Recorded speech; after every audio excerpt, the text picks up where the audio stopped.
Heck yeah, dude. The World Endurance Championship. 19 hypercars on deck. I believe there's like 18 LMGT3 cars as well. This weekend, the Qatar 812-kilometer race, the season opener. And the best thing about this is they are on a streaming platform. So we don't have to pirate these international races. We get to watch it right here in America on HBO Max. I am so freaking grateful for this. NASCAR, take freaking notes what IndyCar and what WEC are doing by being on a streaming platform. Hey everybody, this is Thomas from the Dega Boys channel, reminding you to hit the like button if you're enjoying what you're watching. If you want to see more great content like this, make sure to hit the subscribe button and hit the bell icon as well to be notified of any future videos coming out. Thanks for watching. Now back to the video. This is so great. When I saw that announcement, I was like, yes, I don't have to pirate it anymore. This is awesome. All right. The winner of this weekend's race at Qatar, I'm going to stick with it. Penske is on an absolute freaking roll. Matty Campbell, my boy, is on a freaking roll. Comes off of 12 hours of Bathurst. Porsche has been absolutely amazing through the prologue so far at Qatar. We've seen Jota at the top of the board. We've seen multiple Penske at the top of the board. We've seen a little bit of Ferrari. I'm holding back on them just here at the beginning because the sprint races were not their forte last year. Toyota with the double BOP hit. I'm going to stay away from them this weekend. So my pick for the win, the overall, it's going to be the number 5 Porsche Penske. They're going to get the job done this weekend. My dark horse, a little bit on my IMSA side of things here. I'm going with Proton. They're also in a Porsche. They're definitely not near close to the top of the favorite board here. But their driver lineup is just A-class, A-tier. They are just consistent. They don't make any mistakes. They proved that at Daytona. They ran a 24-hour race, finished in the top 5, didn't make any mistakes. They were definitely the worst freaking LMDH car there. I think that they're going to do a fantastic job in this race. I think we might see him get into the points here by the end of this race, maybe even sneak in a little more points towards the end of this race and get up towards like 8th, 7th, 8th at the end of this. I think carnage. I think we might see a lot of carnage here, Tom. I'm really expecting a lot of survival and reliability. First race of the season, it's going to be on the table here.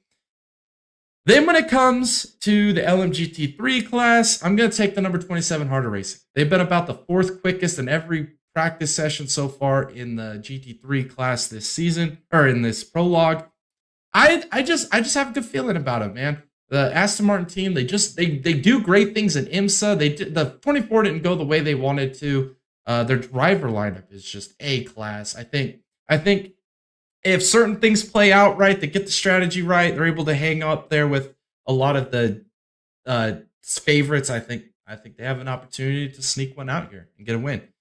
My dark horse, I'm going to stay away from Iron Dames. I don't want to put the jinx on him. So my dark horse here, and it's purely because of how damn impressed I was at the 12 hours of Bathurst. Valentino Rossi is driving for him. This man transitions to sports car racing, and it's like he's done it his whole freaking life, man. He was so good and consistent. He's got great teammates with him as well that also were in the Bathurst with him. I'm going to take the number 46 team, WRT BMW, as my dark horse this weekend. They didn't have the speed.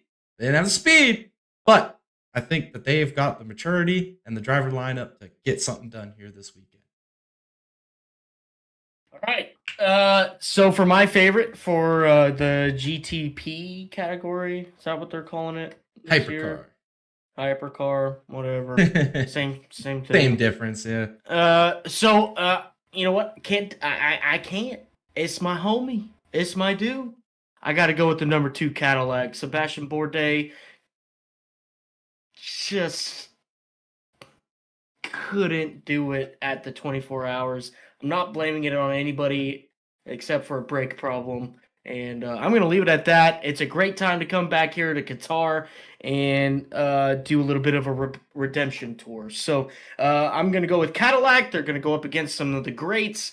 And I'm excited. I'm really excited to see that team there. So, and then Jay, I'm not going to share the love. I'm going to go with the 99 Proton. Because come on, guys, this is like the Steven Ritters of the Nexus GP series. I mean, a 5th place at the 24 Hours of Daytona with no support and a beautiful looking scheme. Beautiful.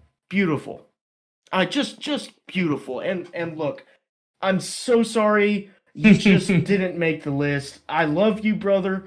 It's just not this time. Maybe next race.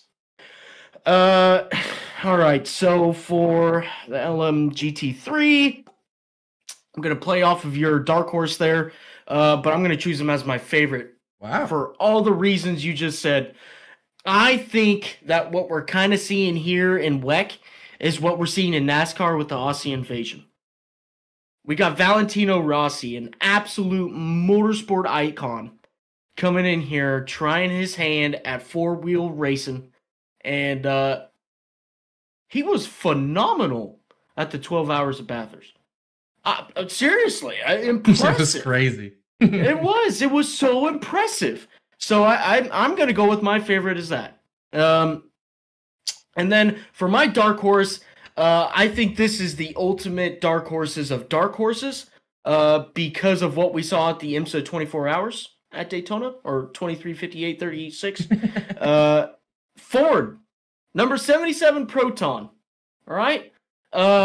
Whatever issues they had with their main plane and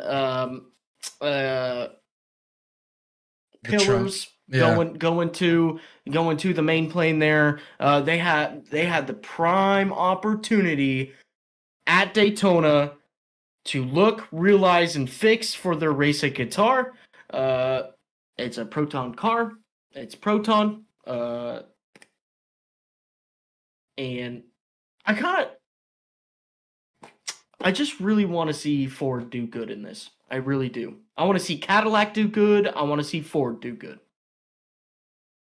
Yeah, I agree. I think that's a great dark horse pick, honestly. I like you said, man, I think that they're going to learn a lot from that 24-hour Daytona, and I think they're going to take that to the World Endurance Championship and be successful. I am so freaking stoked for this race. I am going to have this thing on. I'm going to be grinding through it, man, watching, just enjoying every single bit of it, man. What we saw last year out of the World Endurance Championship was the most underrated racing series all season last year. I mean, we gave it some love here and there, like trying to pump it up, but like, man, 19 hypercars with like 14 different manufacturers being represented. This is insane. It's absolutely insane. I can't believe what is happening here in the World Endurance Championship.